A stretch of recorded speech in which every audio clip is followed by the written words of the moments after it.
I'm sure you've heard about the shea butter. In Africa, it's often used for cooking and in Europe for cosmetics.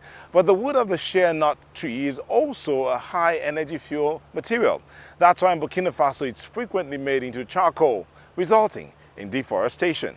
Now, one organization wants to combat the problem. What are they doing, Z? The group is training women to make top quality shea butter and battling to get shea butter recognized as an organic product.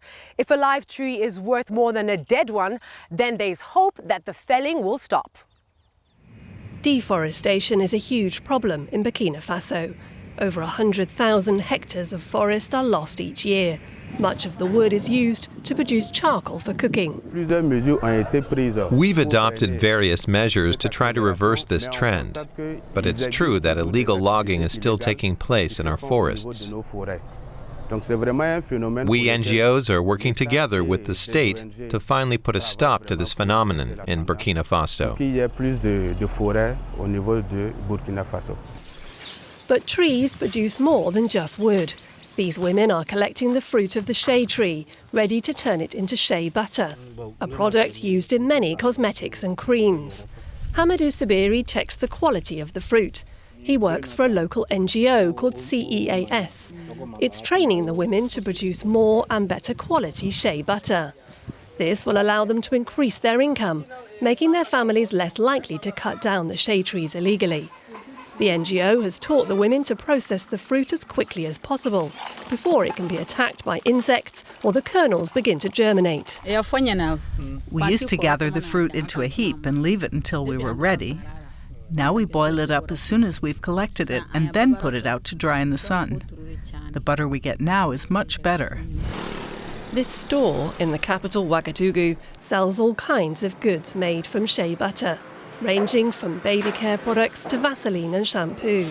Shea butter is an important export product. The shop owner is already feeling the impact of the illegal shea tree felling. The production output has gone down compared to 10 years ago, and that's reflected in the price. We used to pay 300 to 400 francs for 1 kilo. Now we pay double that price because the product has become more rare. And that's because there are fewer trees.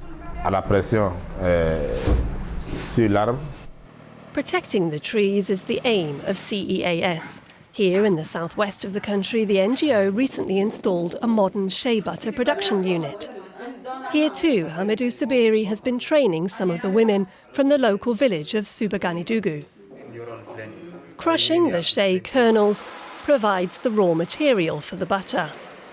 The work is physically much easier, and the women are able to produce more butter. The quality is also improved, so they've seen their income go up significantly.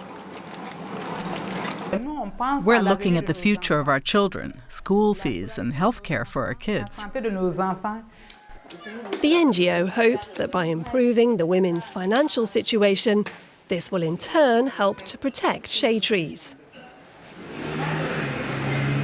It is in part the families of these women who are chopping down the trees.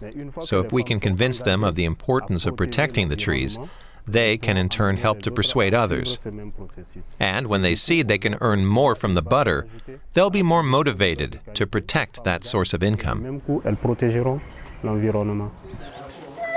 The projects in Burkina Faso count on the women and their families realizing that it's in their own best interest to keep the shea trees alive.